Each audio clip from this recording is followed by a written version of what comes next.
آگے فرماتے ہیں پیر کامل صورت ذلہ، پیر کامل صورت ذلہ، ذل کہتے ہیں سائے کو، کہ پیر کامل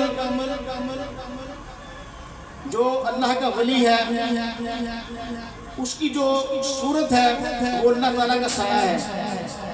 پیر کامل صورت ذلہ یعنی دید پیر دید کبریا، یعنی دید پیر دید کبریا۔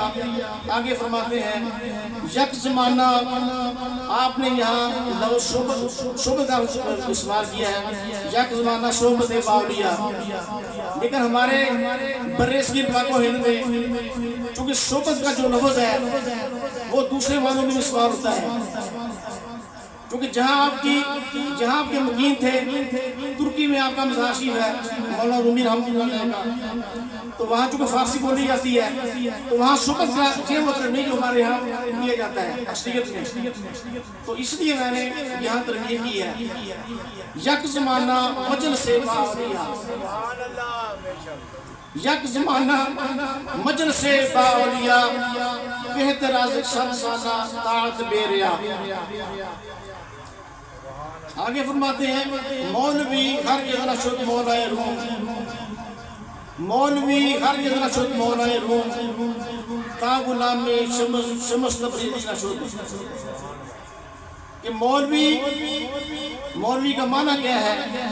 مجھے یاد آ گیا، میں کومبریا سول اسکول سمر آباد میں تھا 9ویں جماعت میں، تو میرے ذہن میں آیا کہ اس کا معنی کیا ہے مولوی کا۔ ہمارے استاد تھے اردو کے ارشد پسانہ صاحب، تو میں نے ان سے سوال کیا کہ سر مولوی کا کیا معنی ہے؟ تو آپ نے فرمایا جو اللہ سے ملانے والا ہو اس کو مولوی کہتے ہیں، جو اللہ سے ملانے والا ہو اس کو مولوی کہتے ہیں۔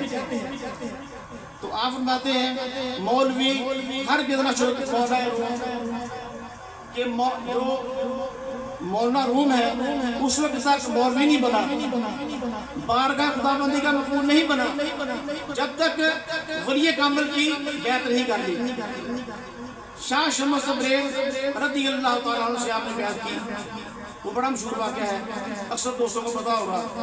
مولوی ہر کتنا شد مولائے روم، تا غلام شمس تبریزی نہ شد۔